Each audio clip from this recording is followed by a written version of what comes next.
Welcome to Biggest Spoilars, the destination for exclusive spoilers, latest updates. Emma shows up at the sanitarium, finds her Aunt Felicia, and relays the communication she entered from Captain Rousseau in the small French city of Dijon. They've her grandmother, who claims Faison is alive. Emma shows up at the sanitarium, finds her Aunt Felicia, and relays the communication she entered from Captain Rousseau in the small French city of Dijon.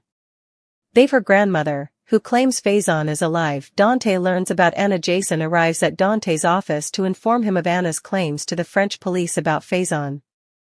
Dante makes some calls to the police over there, who state they do have Anna in guardianship. Jason's aunt believes Faison is alive, but Dante knows indeed the name Faison triggers Anna's PTSD.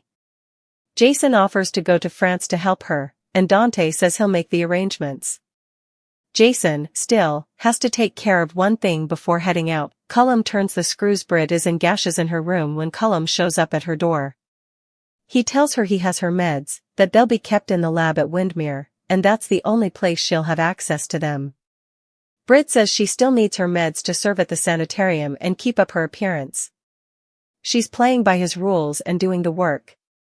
Cullum reiterates that she'll admit only one cure of meds at a time at Windmere.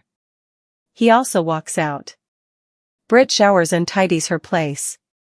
She thinks about Jason's pledge to replicate her meds and says that his plan was too good to be true. Willow plans to fight at Nina's. Willow arrives and tells her mama about Tracy breaking into Drew's place to take back her family heritages with a stolen key, which Martin took from her. She now has it. She wonders whether she can use this against Michael, as if he and Tracy had come up with the plan together. Nina tries to talk Willow down, saying there's no substantiation tying him to this. Still, Willow has to prove that Michael is making poor choices to the court, like taking up with Jacinda, who has a felonious record.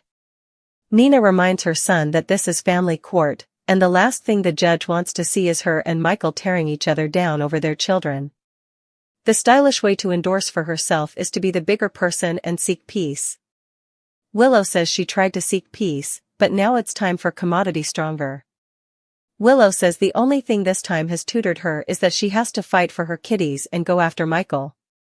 Thanks to Alexis, everyone now thinks Michael shot Drew. Michael is questioned. Diane and Michael head to Turner's office, and are surprised when Molly and Nathan, not Turner, come to do the questioning. Molly explains she's only questioning him and wouldn't be involved in the case if it moves forward, given the egregious conflict of interest. After conferring with Michael, Diane sees this as a gift, as Molly wouldn't be going for the jugular. Ultimately, Molly asks Michael to walk them through the night of the firing. He does so out camera, and Molly and Nathan thank him and depart alone. Michael thinks this is over, but it's not. Diane says the only reason he hasn't been charged is that the DA needs to make sure their case is solid, and he's one piece of substantiation down from being charged and tried. What does Nathan know? Nathan heads to see Dante, who learns about Anna's fire and claims that Faison is still alive. Dante asks Nathan if he has any perceptivity into what Anna's byword. Nathan knows nothing, and he's still in the dark about his missing 7 years. Jason gets bad news. Jason turns up at Brit's place, coming through the window on the fire escape. He allowed. She was at work and came to get a sample of her meds. She tells him Cullum took them. She can only get them at Windmere.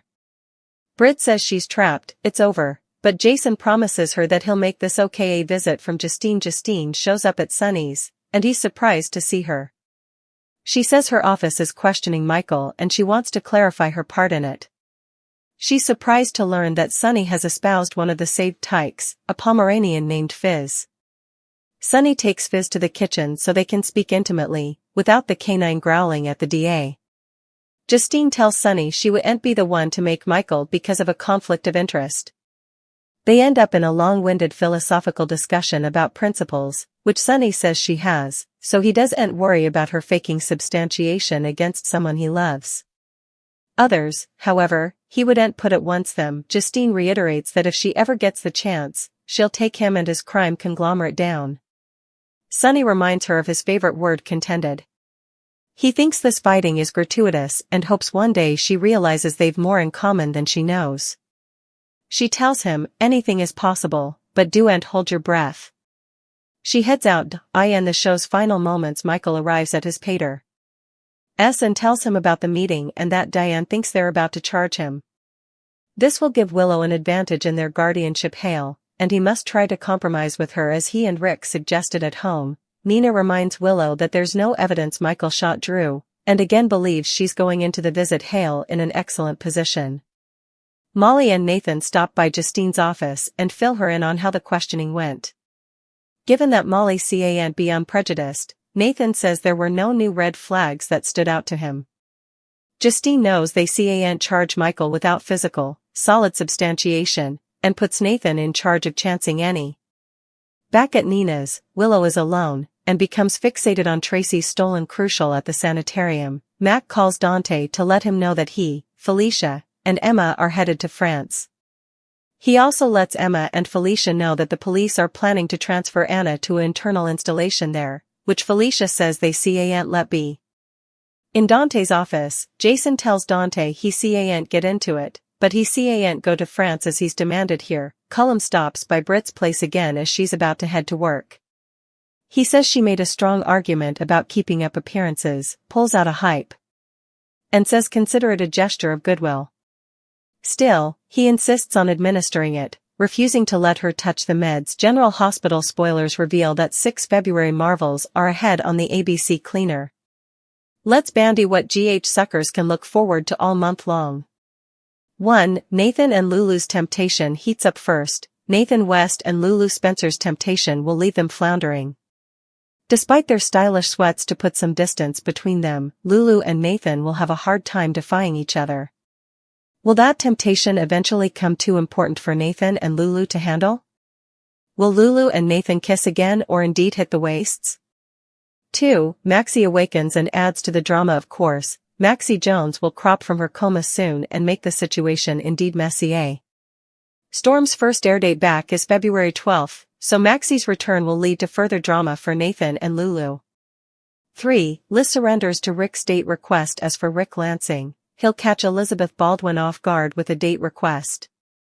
Liz has been keeping Rick in the friend zone for a while now, but it sounds like she might come more open to a romantic reunion. Naturally, Elizabeth will want to do with caution, but she'll at least surrender to Rick's date offer and presumably enjoy a night on the city with him. 4. Willow sinks to new lows. In the meantime, Willow Kane will sink to some new lows against Michael Corinthos, Drew Kane, and anyone differently who dares to cross her. Willow's jest is only going to get worse from then, so February will bring plenitude of jaw-dropping news and major showdowns. 5. Jason and Britt's parlous Valentine's Day rendezvous. As for Jason Morgan and Britt Westbourne, they'll put a lot on the line this Valentine's Day. Britt and Jason will ever manage to squeeze in a romantic rendezvous, but it'll surely be a parlous one considering the situation with director Ross Cullum and Jen Sidwell. 6. Lucy's fierce Sidwell demand. Speaking of Sidwell, he'll face a fierce demand from Lucy Co. As Lucy grows decreasingly fed up with Ava Jerome's presence in Sidwell's life, she may force Sidwell to choose between them formally and for all. General Hospital spoilers say February reaches will bring some highs and lows for multiple characters, so we'll bring you updates on all the excitement. The day began like a whisper, the kind that slides beneath the doors of Port Charles and settles into every room, promising that something monumental was about to unfold. Outside the hospital, the sky hung low and gray, as though even the clouds were burdened by the weight of secrets. Inside, footsteps echoed through sterile hallways where hope and fear had always walked side by side. It was here that Emma Scorpio arrived, her breath quick and her heart pounding, carrying news that felt too heavy for someone so young to bear alone. Emma found her Aunt Felicia near the nurse's station, papers in hand and worry already etched across her face. The moment their eyes met, Felicia knew this wasn't a routine visit or a casual update. Emma's voice trembled as she relayed the message she'd received from Captain Rousseau in the quiet French town of Dijon. The words tumbled out in a rush. The police had Anna Devane, Emma's grandmother, in custody. And Anna was claiming that Caesar Faison, the name that haunted their family like a ghost, was still alive.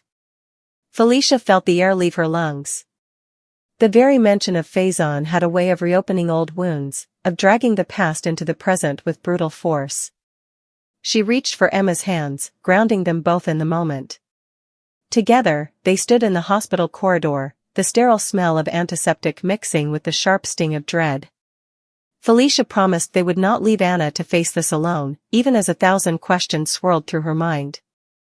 Was Anna truly in danger, or was her own mind betraying her after years of trauma? Across town, Jason Morgan walked into Dante Falconeri's office with a sense of urgency that couldn't be hidden. He had already heard about Anna's claims, and disbelief warred with concern on his face. Dante wasted no time, placing calls to the French authorities. The confirmation came quickly: Anna was indeed in their custody. The news landed between them like a heavy stone. Jason shook his head, struggling to accept the idea that Faison, a man who had left so much destruction in his wake, could still be breathing. But Dante understood something deeper. He knew that even the mere thought of Faison was enough to trigger Anna's post-traumatic stress, enough to blur the lines between memory and reality. He saw the compassion in Jason's offer to go to France and help her, and for a moment, hope flickered. Arrangements were discussed, plans half-formed. But Jason hesitated, admitting there was one more thing he had to handle before he could leave.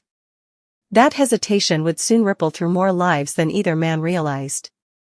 Not far away, in a modest apartment that felt more like a cage than a home, Britt Westbourne sat on the edge of her bed, tears streaking down her face. The knock at the door made her flinch. When Ross Cullum stepped inside, the room seemed to shrink. His calm, controlled demeanor was more frightening than any raised voice could have been. Cullum informed her that her medication would now be kept at the lab at Windermere. She would only receive it there, and only one dose at a time. Britt argued, her voice cracking as she explained she needed her meds to function at the hospital, to keep up the appearance of strength and competence that everyone expected from her. Cullum listened, unmoved, repeating his terms like an unbreakable contract. Then he left, the door closing behind him with a finality that made Britt feel truly trapped. She showered, cleaned, tried to reclaim some sense of normalcy. As water ran over her, she thought about Jason's promise to replicate her medication, a promise that now felt like a cruel illusion. The idea that anyone could break Cullum's grip seemed too good to be true. Meanwhile, at Nina Reeves' house, Willow Kane paced the living room like a general planning her next move. She told her mother about Tracy Quartermain breaking into Drew Kane's place to retrieve family heirlooms, about the stolen key that Martin had taken and that now sat in Willow's possession.